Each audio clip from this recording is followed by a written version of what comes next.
Morning, I hope you're doing really well. As you can see, I'm finally back at home after my many travels this year. It's been quite hectic. I mean, I normally book a few trips. I like to race and travel and stuff, but there are a few unexpected additions to my calendar this year. So it's been quite full on, and it's nice to get home and kind of try and settle back into a little bit of a routine. Normally this time of year, I kind of take some time to reset. I have a couple of weeks off the bike normally, and with the clocks changing and the weather changing, I quite like that. But this year I'm having to ride straight through this normal downtime because the biggest race of the year is coming up in November.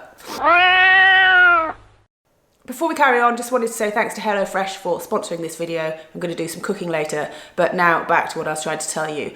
So last race that I did was ISR Land, and that was the 400-kilometer bikepacking race through Croatia, Slovenia and Italy. And I went there with a pretty kind of lofty goal for myself anyway, which is that I wanted to ride all through the night without stopping and do the whole thing in like 24 hours or something. Quite a tall order because there was quite a lot of climbing. How much climbing? A lot of climbing. And it was like 70% off-road. So I decided that's what I wanted to do. I wanted to see how far I could push myself and how quickly I could complete the race, and also how little sleep I could survive on. And I achieved one of those targets. I did actually go to sleep in the end. That felt like the better thing to do, so I stopped at night and I got a few hours sleep.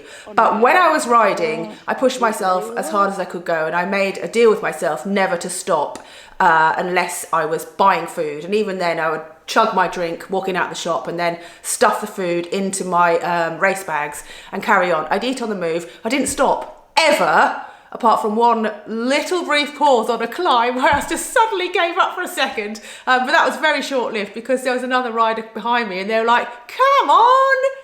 So anyway, ISR Land, I ticked off a challenge for myself, which was that I wanted to see how fast I could do that, and you know what would happen if I really pushed myself. And yeah, so it served that purpose, but it wasn't totally awesome in every single way. I've got to level with you. When I was riding past these beautiful beaches, I just really wanted to stop and have a swim, and I couldn't because I wanted to complete the race as fast as possible. And it just made me wonder if that is really how I want to see a place that I might never get a chance to go back to. ISR Land, I can go back to that part of the world. It's Europe. That's a possibility. But the next race I'm doing is in Patagonia, and do I really want to race through Patagonia in the dark and not see any of it? It's like the trip of a lifetime. I have always wanted to go there.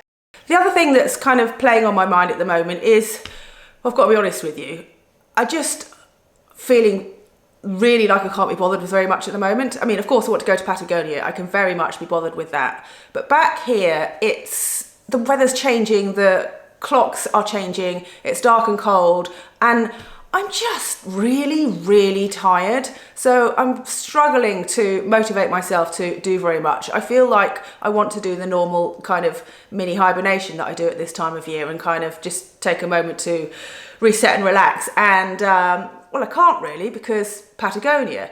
So I'll tell you my radical plan in just a minute, but first I'm going to show you the HelloFresh segment. Really pleased to continue my partnership with HelloFresh. Obviously, you know I travel a lot, and what I really like is to order a HelloFresh box to arrive on the day that I get back to my house, so that I know that I've got something nice to eat. When I'm actually racing, sometimes I think about this and what nice food I have to get home to, which is lovely when you're living on energy bars. Anyway, yesterday I cooked this for Sam and I, and what I normally do is I order the box for 4 people, and then Sam and I will eat half one night and save the rest for the next day for lunch or whatever. Other times I'll cook for the whole family. So I'm probably going to save this prawn bowl for me and the kids because they're absolutely mad about prawns. Today what I'm going to do is Korean barbecue beans, so let's get rocking. So what have I got in here today? It's actually quite good value because I don't buy extra ingredients. I just have exactly what I need to make my dish. Beans, rice, different sauces. Right then, put on the rice, put on the beans, grate the cheese. loads of spinach. I'm looking forward to this. If you want to try HelloFresh, then you can use my code Juliet2023. You'll get 60% off your first box, 25% off the next 2 months, and some free gifts. Click the link. So what I've decided, maybe this is weird for a bike race. Let me know what you think. I've decided that when I go to Patagonia, rather than do it as quickly as possible, I want to do it as slowly as possible. So it's 1,000 kilometers, it's 15,000 meters of climbing, and the cut-off time in order to complete the race and, you know, finish it and be listed on the finishers listing, you have to be back within 6 days. So that's still a lot of kilometers per day and a lot of climbing, particularly considering it's off-road. So I've worked out that if I do 165 kilometers a day, then I could complete the whole route and still get back to the start-finish without being DQ'd. 165 kilometers a day might not sound that much if you're thinking road, but I know for a fact that we are going right up a bloody great mountain, and it's quite remote up there, so I'm going to have to carry a lot of gear. So the next thing I need to consider is, do I take a bivvy bag, sleeping bag, so that I've got all the versatility of stopping where I want, and also I have a bit more of a kind of cool wilderness adventure, because staying in guest houses means you can go fast and light, but I really like camping. So I don't know if this is a weird or stupid idea. What are my sponsors going to think about me going to do a bike race and intentionally doing it slowly? I hope that they're down with the adventure side of this rather than the athletic side of it, because I've just decided that that's what I really want to focus on for Across Andes.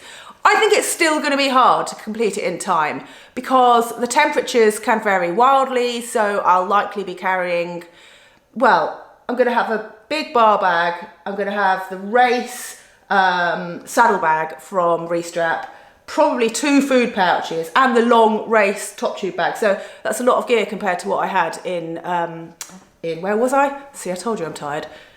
Croatia. Anyway, so that's my plan. Let me know if you think I'm weird, a wuss, lazy, or just making the right decision, because, well, it's always nice to hear from you guys, and that does keep me motivated. You do. So yeah, let me know what you think of the plan, and also let me know if you've been to Patagonia, if you've got any insights into the gear that I should take, into the clothes I should take. I'm guessing some Gore-Tex would be good.